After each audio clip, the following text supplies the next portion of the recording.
네, 오늘 제목은 기억하심과 기다림, 기억하심과 기다림이라는 제목으로 말씀을 같이 생각해 보도록 하겠습니다. 2014년에 미국 플로리다의 한 우체국에서 일어난 일인데요. 그곳에 할머니 한 분이 매일같이 같은 시간에 우체국에 들려서 편지를 붙였다라는 거예요. 그래서 어느 날 우체국 직원이 할머니에게 이렇게 물었다고 합니다. 할머니, 요즘에는 편지를 굳이 손으로 쓰지 않아도 돼요. 컴퓨터나 스마트폰으로 이메일을 보내면 더 빠르고 편리합니다. 그러자 할머니가 웃으며 이렇게 말을 했습니다. 그래, 그건 그렇지. 하지만 내 편지를 받아보는 사람들은 내가 그들을 잊지 않았다라는 걸 알아차리길 바래서야 그게 내가 매일 이렇게 편지를 보내는 이유라 라고 말했다고 합니다. 이처럼 사람들은 누군가에게 기억되고 싶어 합니다. 그게 가족일 수도 있고 친구일 수도 있죠. 그러면 왜 이렇게 기억되기를 원하는 걸까요? 그건 누군가 자신을 잊지 않았다라는 것으로 나의 존재가 소중하다라는 것을 느낄 수 있기 때문이라고 합니다. 자, 그렇다면 여러분은 어떠십니까? 여러분은 누군가에게 기억되는 삶을 살아가고 계십니까? 오늘 우리는 이 말씀을 통해 이 이야기에 대해 함께 생각해 보는 시간을 가지려고 합니다. 지난주에 살펴본 것처럼 하나님께서 노아와 그의 가족들 그리고 동물들을 방주에 들어가게 하신 후에 며칠이 지나자 7일이 지나자 하늘을 여시고 땅의 샘을 여셔서 이 땅이 물로 덮이는 일이 일어나게 하셨습니다. 하늘에서 40일 동안 비가 내렸고 그렇게 산까지 덮은 물은 150일 동안이나 가득하게 되었다라고 성경이 기록합니다.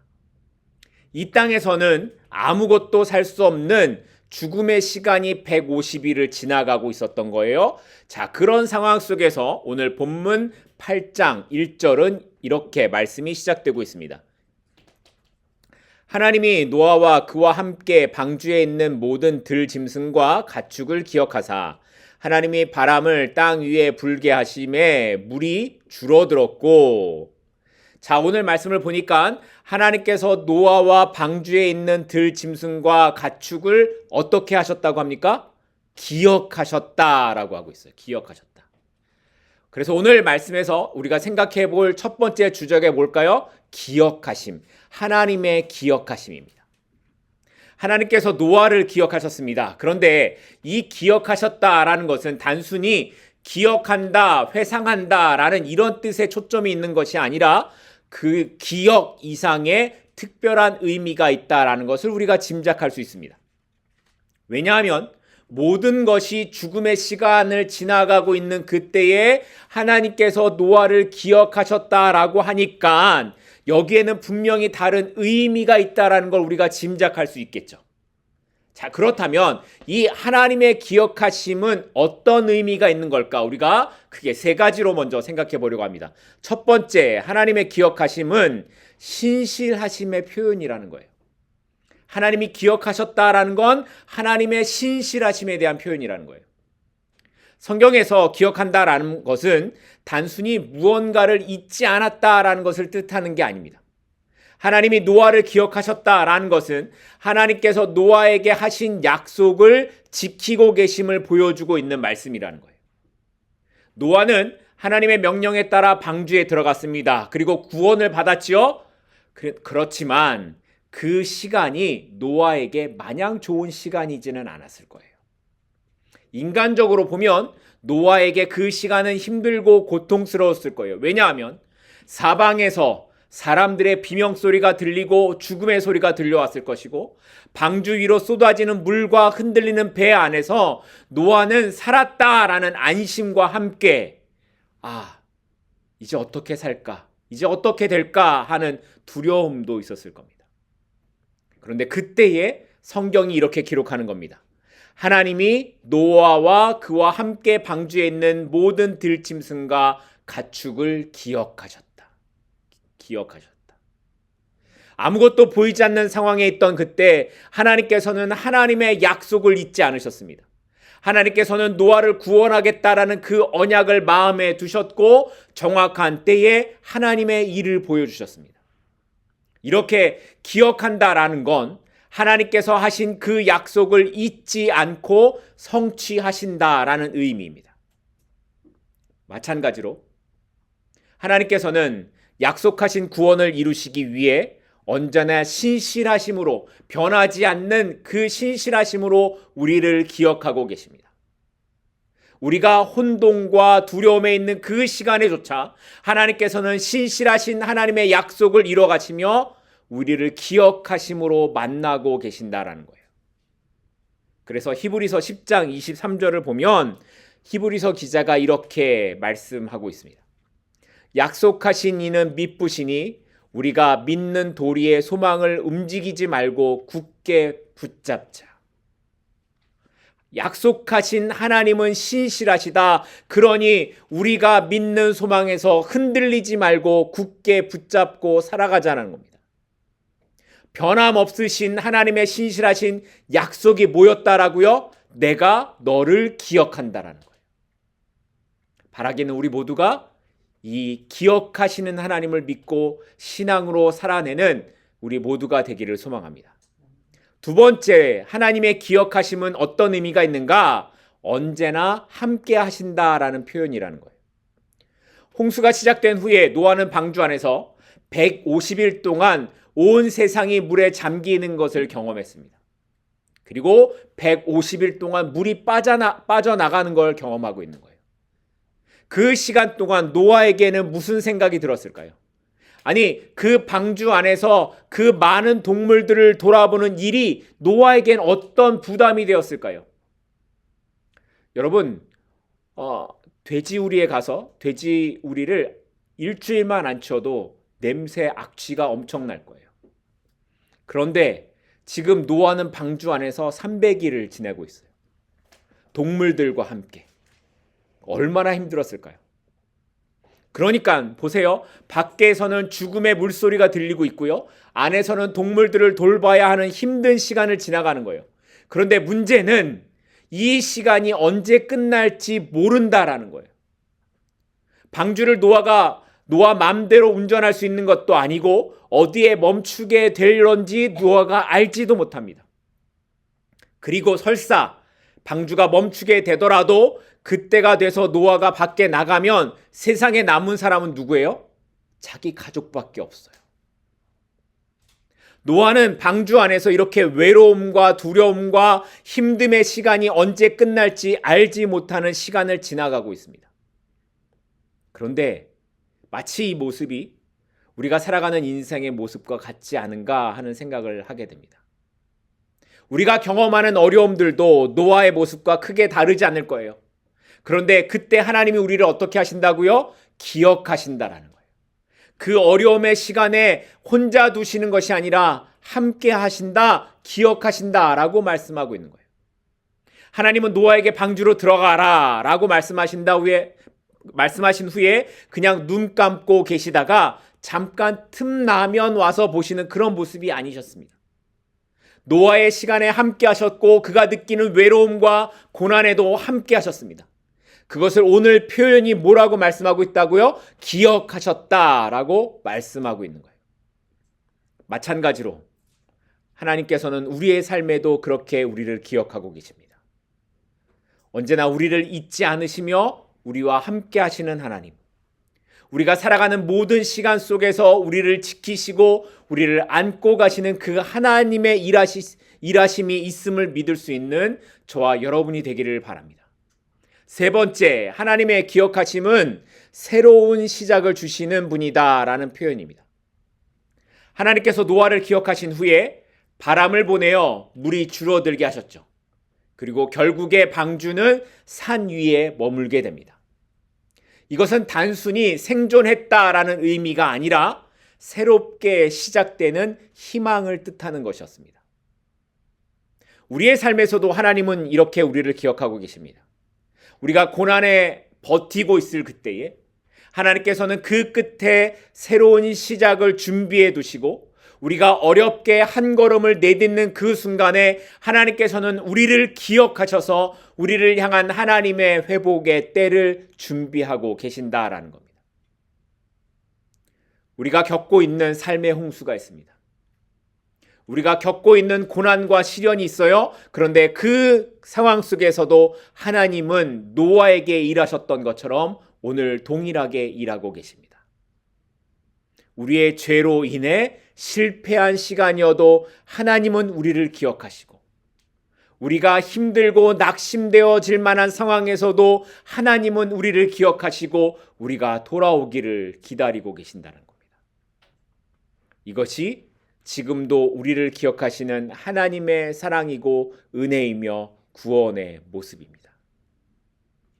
우리를 기억하시는 하나님 앞에 나아가시지 않겠습니까? 우리를 기억하시는 그 하나님의 신실하심을 믿고 우리와 함께 하시는 하나님을 바라보고 나의 고난 중에 다시 새로운 삶을 보여주실 그 하나님을 바라보면서 나아가시지 않겠습니까? 이 시간 기억하시는 하나님 앞에 우리 모두가 나아가는 그러한 믿음의 삶을 살아가기를 간절히 소망합니다. 두 번째로 오늘 본문에서 살펴보게 될 주제는 바람을 불게 하시고 배를 멈추게 하시는 하나님이시라는 겁니다. 이렇게 홍수의 심판 속에 있던 노아를 기억하신 하나님은 드디어 홍수의 시간을 멈추시고 바람을 불어 이 땅을 회복해 하시는 일을 시작하셨습니다. 1절 뒷부분입니다. 하나님이 바람을 땅 위에 불게 하심에 물이 줄어들었다라고 기록하죠.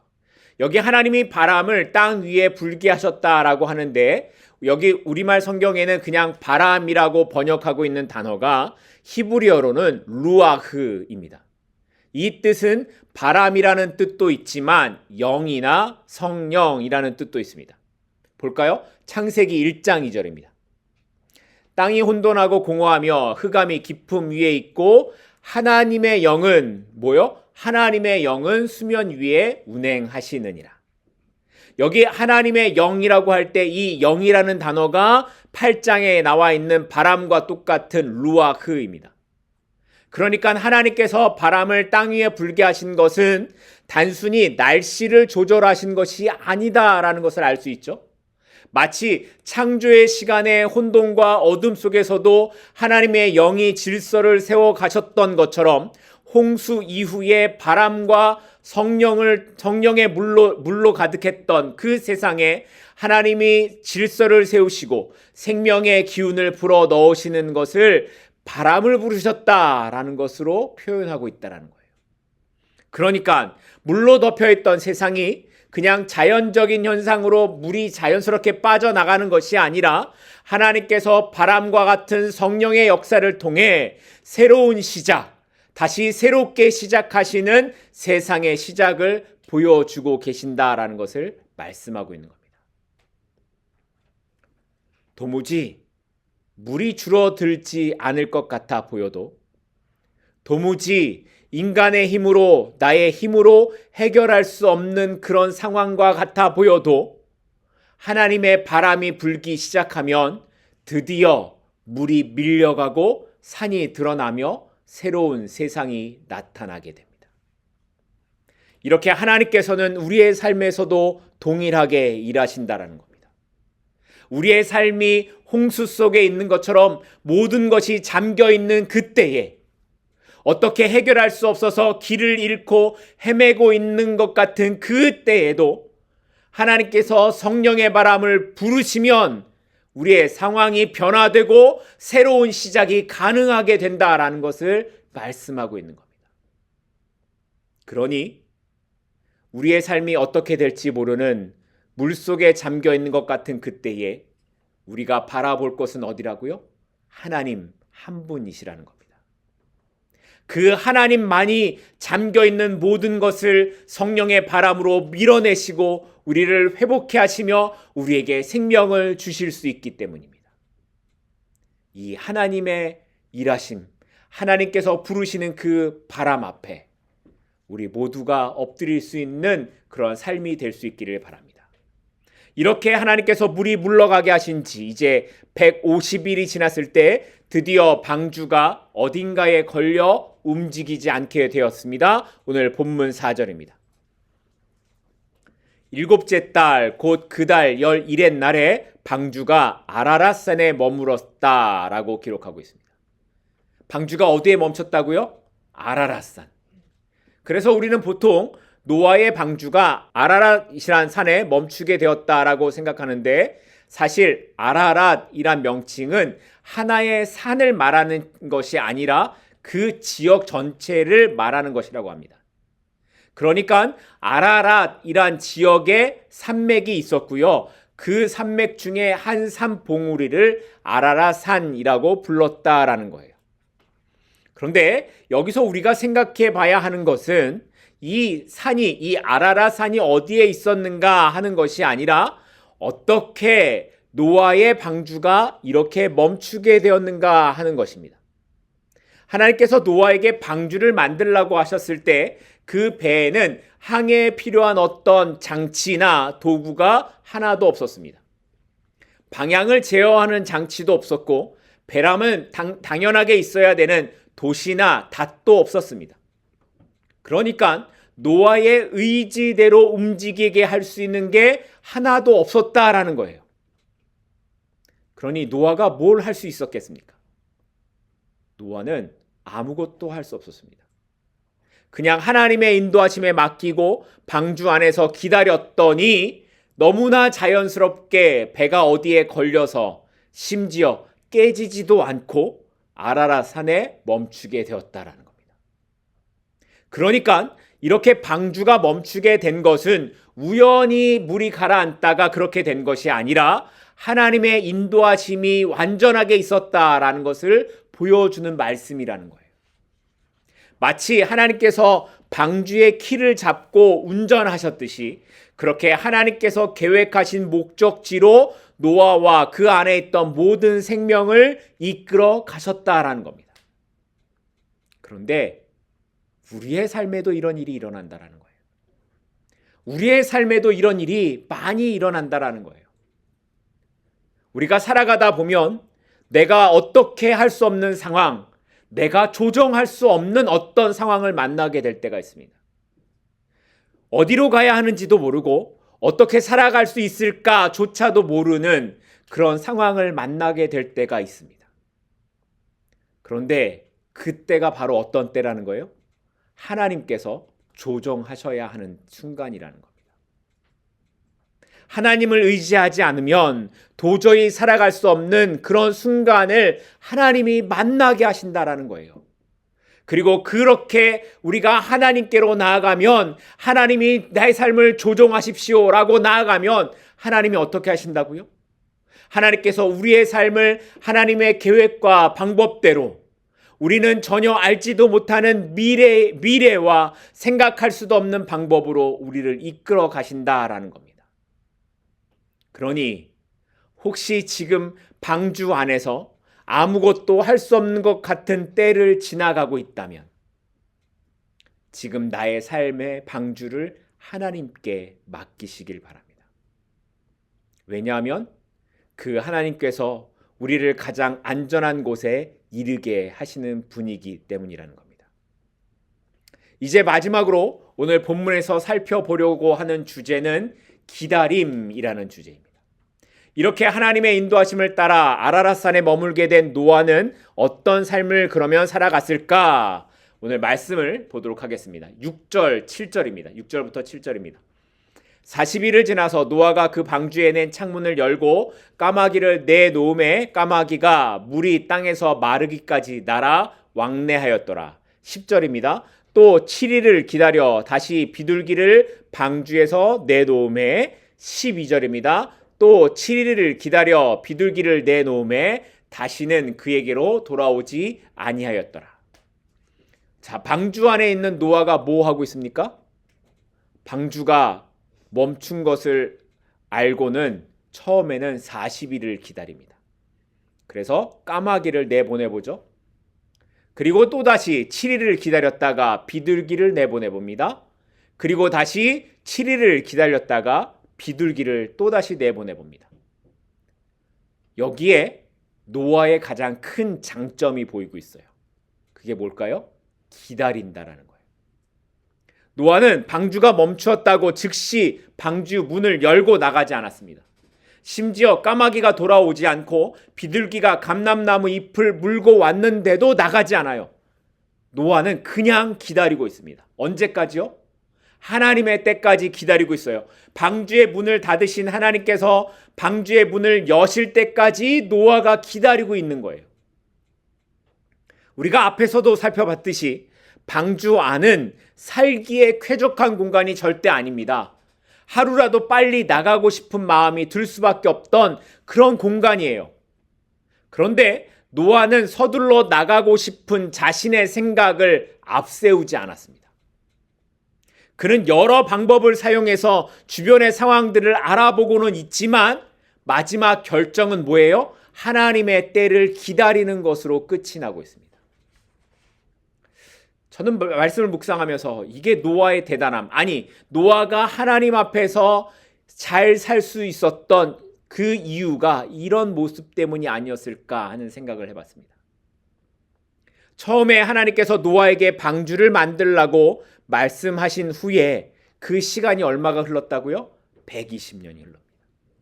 그 시간 동안 배를 만들면서 노아는 하나님의 약속을 믿고 기다렸습니다. 또 배에 들어가서도 7일 동안 비가 오지 않음에도 노아가 기다렸어요. 그리고 드디어 배가 멈추고 물이 빠졌는데도 노아가 보여주고 있는 모습이 뭐예요?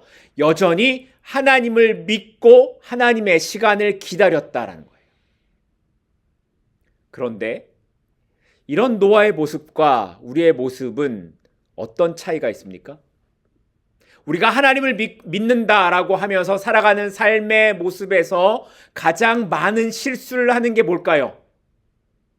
기다리지 못하는 게 아닐까 하는 생각이 들었습니다. 우리도 노아처럼 상황을 알아보고 어떻게 살아가야 하는지 준비하는 것은 똑같아요. 뭔가를 알아보는 건 다 똑같아요. 노아처럼 삶의 상황이 어떻게 되어져 가는지 아는 것은 중요합니다. 그런데 우리의 문제는 그렇게 알아간 후에 내 생각대로 내가 먼저 앞서서 가려고 한다는 데 문제가 있습니다. 심지어 내 뜻대로 안 되면 어떻게 하려고 합니까? 나무를 뽑아내는 기도를 해서라도 내가 원하는 때에 일이 일어나도록 때를 쓴다라는 거예요. 그리고 이런 신앙이 마치 믿음이 좋은 것처럼 그렇게 말을 하기도 합니다. 물론 우리의 필요한 것을 하나님께 구하는 것은 필요합니다. 혈루병을 앓았던 여인처럼 간절함으로 주님 앞에 나아가는 것 필요합니다. 그러나 우리가 기억해야 하는 것은 이 믿음의 본질은 하나님을 신뢰하고 그분의 뜻에 우리를 맡기는 데 있다라는 거예요. 혈루병을 앓았던 여인이 주님 앞에 나아갈 때에 그의 간절한 소망과 더불어 더 중요한 건 뭐냐면 예수님의 능력을 믿고 그분의 손길에 온전히 기대었다라는 사실입니다. 그는 자신의 고통과 절망 속에서도 예수님만이 유일한 희망이자 진정한 해답이다라는 믿음으로 나아갔습니다. 그러니까 혈루병 여인의 이 사건의 본질은 그녀가 자신의 방법대로 매달렸더니 원하는 것을 얻었다라는 것이 아니라 그녀가 예수님께서 행하실 것을 믿고 모든 것을 맡겼다라는 데에 이 사건의 본질이 있는 겁니다. 그러니 우리가 간절한 마음으로 하나님께 나아가는 것, 그것은 잘못된 것이 아닙니다. 그러나 그거보다 중요한 것은 우리가 얼마나 빨리 응답을 받고 싶어 하느냐, 이것이 믿음의 기준이 되어서는 안 된다라는 거예요. 노아의 삶의 태도를 봐도 그렇습니다. 노아는 자신이 처한 상황을 철저하게 알고 있었습니다. 홍수가 끝난 것을 알았고 산이 드러나고 물이 빠진 것도 노아가 알았습니다. 그러나 그는 이미 오랜 기간 동안에 방주 안에 갇혀 있었고 누구보다도 빨리 밖으로 나가는 마음이 간절했던 그 마음도 있었습니다. 그런데 그는 자신이 직접 나서서 결정하지 않았습니다. 비둘기와 까마귀를 보내어 상황을 살펴보고 어떻게 할까 준비는 했지만 결국 노아는 하나님께서 명령하실 때까지 방주에서 기다렸습니다. 그가 할 수 있는 모든 준비는 다 했지만 그 이후로 하나님의 때를 기다리는 것이 노아의 역할이었던 겁니다. 노아가 하나님의 음성을 듣고 방주에서 나간 것은 그의 믿음이 자신의 시간대로가 아니라 하나님의 계획과 시간표에 있었음을 보여주고 있는 사건이라는 겁니다. 우리의 삶도 마찬가지가 아닐까 생각을 하게 됩니다. 때로 우리가 생각하기에 이런 생각이 들어요. 충분히 시간이 지났어. 이 정도면 충분해. 지금은 내가 나서야 될 때라고 생각을 합니다. 하지만 믿음은 내가 원하는 결과를 얻기 위한 조급함이 아니라 하나님께서 가장 선한 길로 나를 인도하신다라는 신뢰에서 시작됩니다.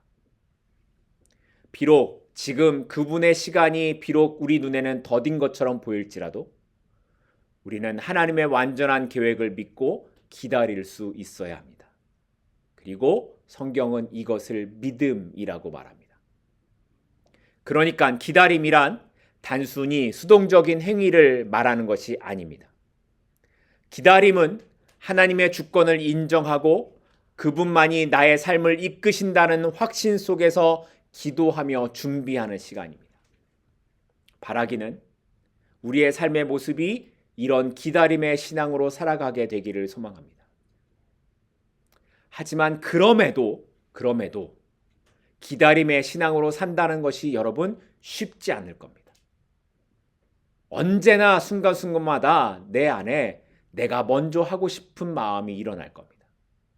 내가 기도한 대로 되지 않을 때 언제든지 조급해지고 심지어는 하나님의 일하심에 의심마저 생길 수도 있을 겁니다. 그러나 성경 전체에서 말씀하고 있는 게 뭐냐면 하나님의 시간은 정확하고 완벽하다라는 거예요. 마치 아무런 항해 도구가 없었음에도 방주를 안전하게 이끌어 가셨던 것처럼 그 하나님의 시간은 틀림없이 이루어지게 될 것입니다. 바라기는 그렇기에 우리의 삶에도 하나님보다 내가 먼저 앞서서 나아가게 되지 않기를 소망하며 기도하는 그런 삶이 되기를 바랍니다. 노아가 인내하고 기다렸던 것처럼 우리도 삶의 모든 순간에서 하나님의 때를 구하고 인내하며 살아가는 그 기다림의 믿음이 있기를 소망하고 축복합니다. 이제 말씀을 맺겠습니다. 오늘 말씀에서 나타난 하나님의 기억하심은 단순히 회상하는 것이 아니라 약속에 대한 신실하심, 함께하심, 그리고 새로운 시작을 보여주시는 하나님의 은혜입니다. 하나님께서는 노아를 잊지 않으셨고 그와 모든 시간을 함께 하셨으며 마지막에는 새로운 세상으로 나아가게 하셨습니다. 이렇게 하나님은 우리의 삶에도 동일하게 일하십니다. 신실하시며 우리의 고난 가운데 함께 하십니다. 그리고 우리의 인생이 홍수와 같은 어려움 가운데 덮일지라도 결국에 하나님의 바람을 불어 새로운 시작을 열어주실 것입니다. 그러니 우리는 하나님의 때를 기다리는 신앙을 배워야 합니다. 노아처럼 때를 기다리며 내 뜻이 아닌 하나님의 뜻과 계획에 맡기는 믿음이 필요한 겁니다. 하나님께서는 언제나 우리를 가장 선한 길로 인도하심을 믿으십시다. 그러니 우리가 해야 하는 것은 하나님의 시간을 기다리며 그분의 인도하심을 신뢰하는 것입니다. 바라기는 오늘 하루 이런 기다림의 믿음을 가지고 주님과 동행하는 그런 하루가 될 수 있기를 소망하고 축복합니다. 기도하겠습니다.